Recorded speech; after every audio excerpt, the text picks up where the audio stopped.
Begitu Jepang masuk ke Indonesia dan mereka berhasil menguasai tanah air ini, Jepang langsung mengubah segala hal yang telah diterapkan oleh Belanda saat itu. Jepang memberikan semua orang di Indonesia fasilitas pendidikan, mulai dari anak-anak disekolahkan, rakyat diajarkan untuk bisa mandiri, seperti untuk King Rusi atau kerja bakti, diajari tata cara menanam, diajari juga untuk membuat industri sendiri, seperti cara membuat sabun, dan diajari cara membuat berbagai hal lainnya. Nama-nama wilayah dan kota yang sudah digantikan oleh bangsa Belanda, dikembalikan sebagaimana nama aslinya, contohnya, perubahan nama kota Batavia, yaitu pusat kekuasaan pemerintah Belanda kala itu, diubah kembali oleh Jepang menjadi kota Jakarta. Pengubahan nama tersebut diresmikan bertepatan dengan perayaan Hari Perang Asia Timur Raya, pada tanggal 8 Desember tahun 1942, dan Jepang juga mewajibkan penggunaan bahasa Indonesia sebagai sarana komunikasi utama.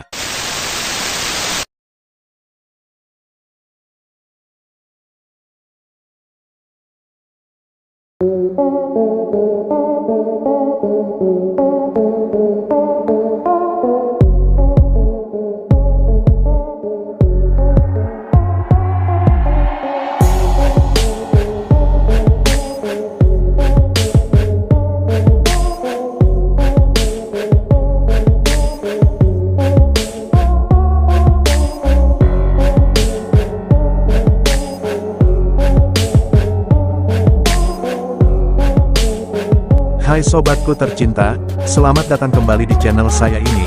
Video kali ini saya akan melanjutkan pembahasan tentang sejarah Aceh di masa perang dengan Belanda. Tapi di part keempat ini, pembahasannya sudah masuk ke masa pendudukan Jepang di Indonesia.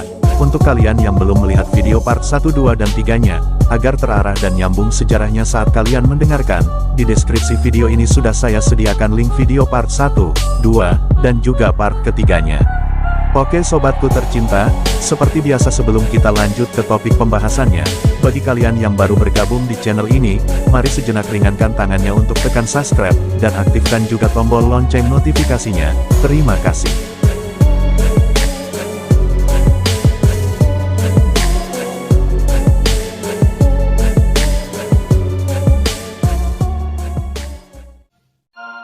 Jepang saat itu bukan hanya mewajibkan bahasa Indonesia untuk komunikasi utama, tapi mereka juga mengizinkan pengibaran bendera merah putih serta berbarengan dengan nyanyian lagu kebangsaan Indonesia Raya.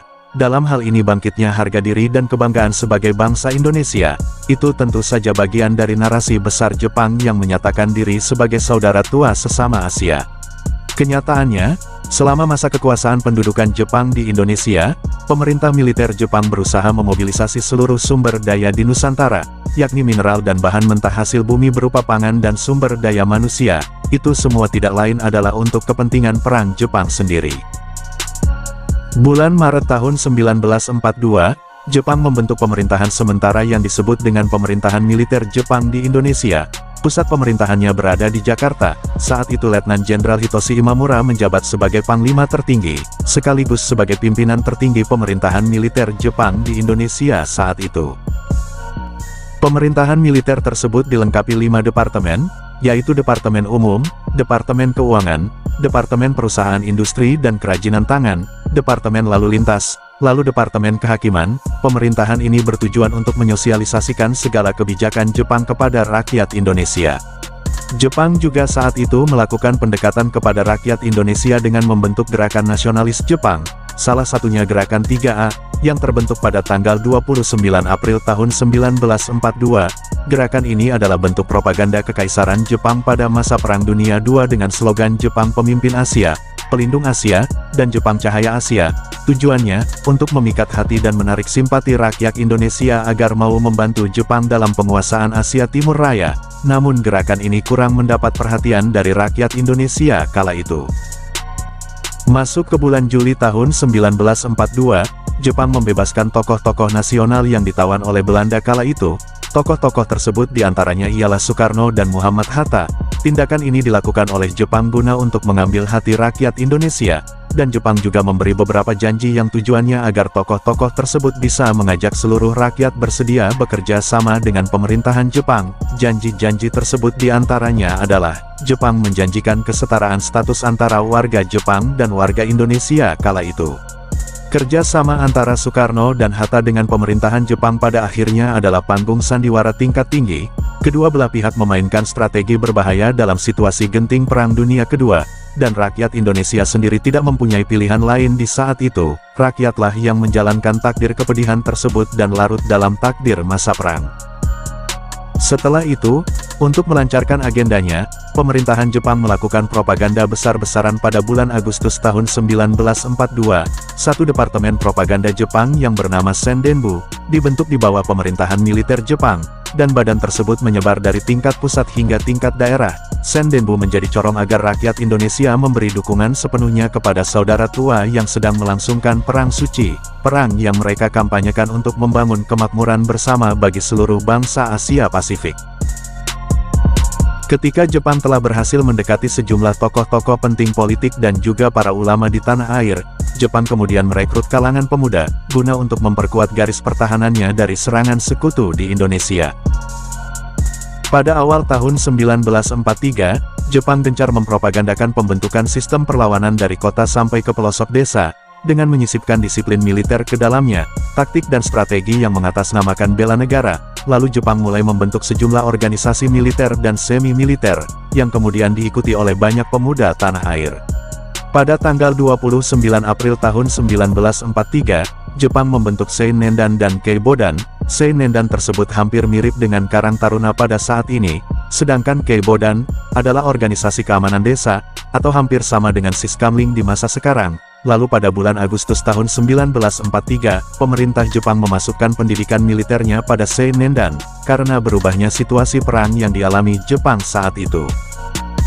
Keibodan berada di bawah Departemen Kepolisian Jepang, karena layaknya organisasi kepolisian, Keibodan dilatih berbagai dasar ilmu kepolisian seperti latihan fisik, baris berbaris, hingga latihan perang menggunakan bambu runcing. Tugas Keibodan pada awalnya adalah menjaga keamanan lingkungan desa dan perpanjangan tangan kepolisian Jepang.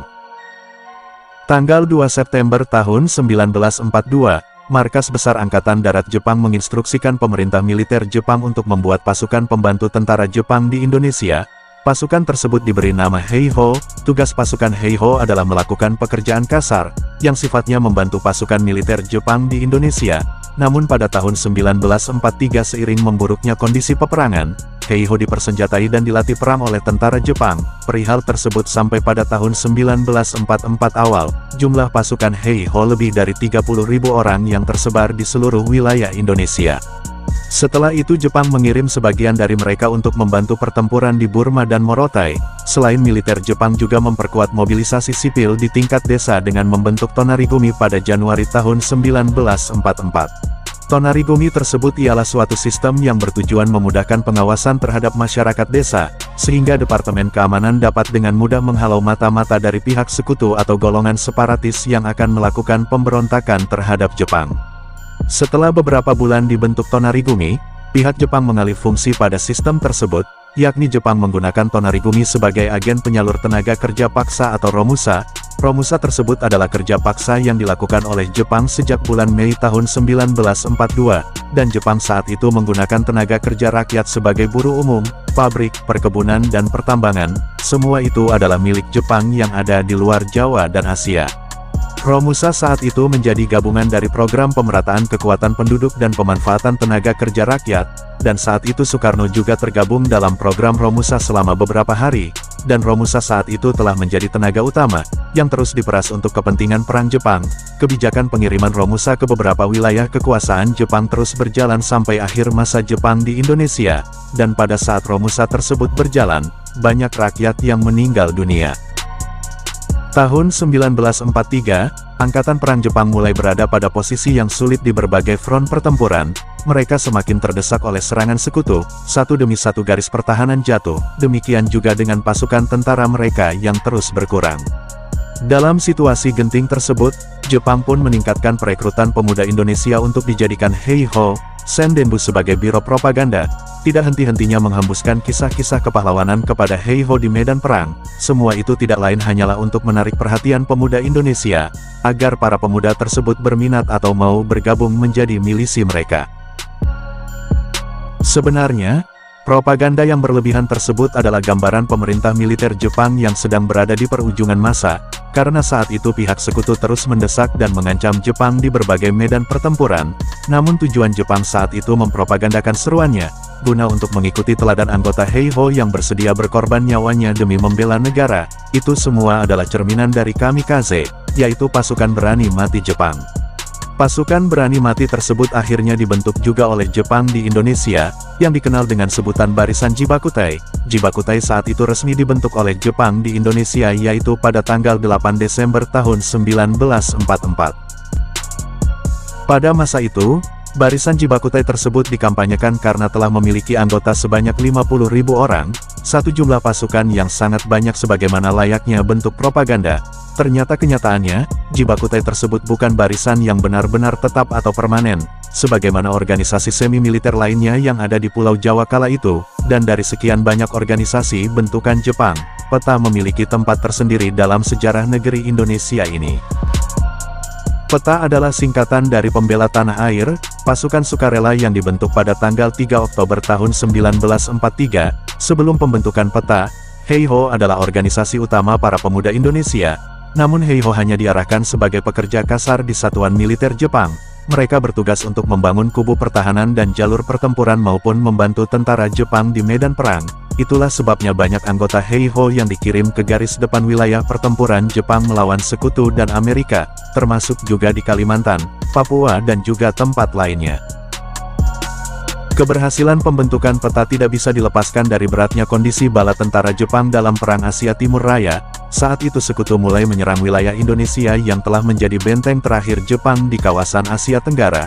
Kondisi ini tidak hanya mengancam posisi Jepang di Indonesia, karena di sisi lain, rakyat Indonesia juga terancam akan kembali dijajah oleh Belanda, dianggap sebagai bagian dari sekutu mereka saat itu melawan Jepang.